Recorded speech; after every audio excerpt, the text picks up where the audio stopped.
In so many families, especially here in India, comparing children has almost become a cultural norm. But research shows constant comparison doesn't motivate it, actually destroys curiosity and confidence. Dr. Rao, can you explain why this happens psychologically? Absolutely. When children are compared to their peers, their intrinsic motivation, the drive to explore and learn for its own sake, takes a hit. It's like telling a budding artist to compete in a math contest, then wondering why their creativity fades. Comparison breeds anxiety and self-doubt, not excellence. That's a powerful analogy. It reminds me of Dr. Carol Dweck's studies on mindset, which found that kids praised for effort rather than comparison develop greater resilience. So, are there long-term impacts if this cycle of comparison continues? Certainly. Chronic exposure to comparison has been linked to higher rates of depression and low self-esteem among adolescents, according to a 2021 Indian Journal of Psychiatry report.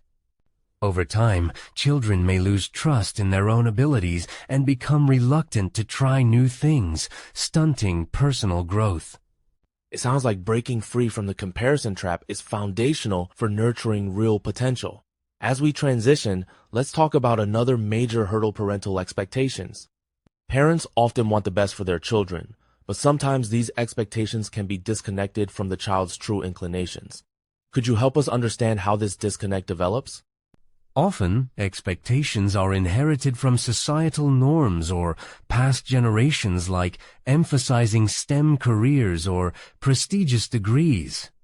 However, a 2022 survey by the National Institute of Mental Health found that 64% of Indian students pursued fields not aligned with their interests, primarily due to parental pressure.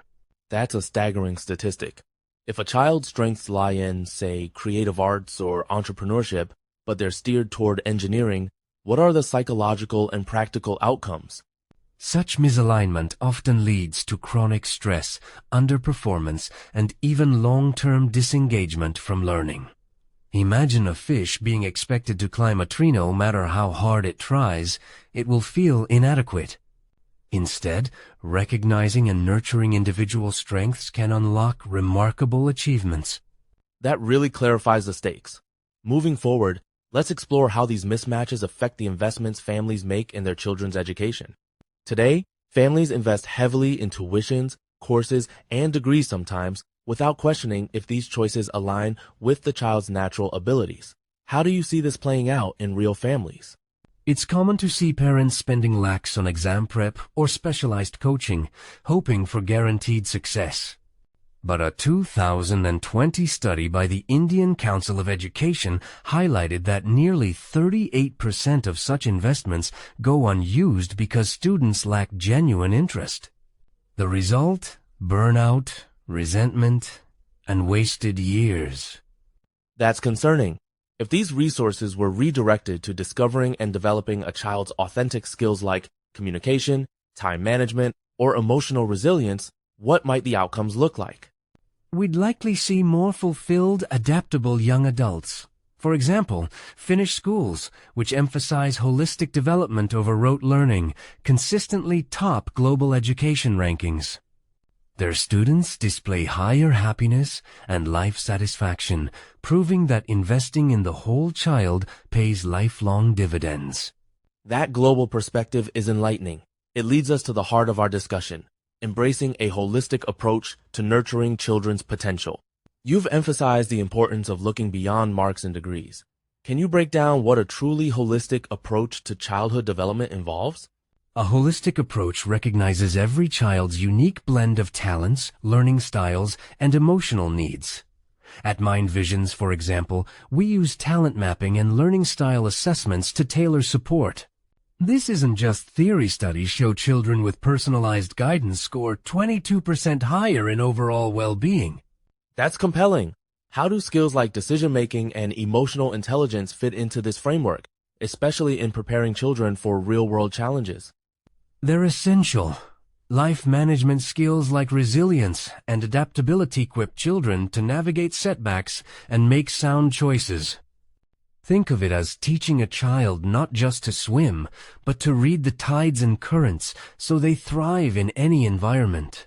That's a fantastic metaphor. Before we wrap up, what final advice would you give parents who want to support, not shape the unique journey of their child? Parents often struggle between guiding and imposing.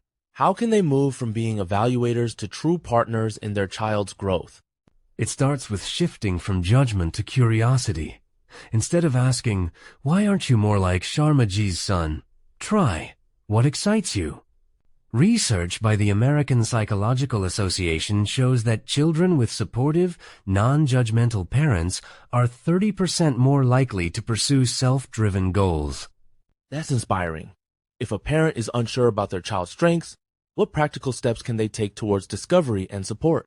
Begin with open-ended conversations, observe their interests, or seek professional assessments like MindVision's BCPR procedure. But above all, celebrate progress over perfection. Remember, not every seed becomes a rosum. Become mighty banyans, each with their own purpose. That's a wonderful note to end on. Thank you for these insights, San, for reminding us that every child's journey is unique and worth understanding deeply.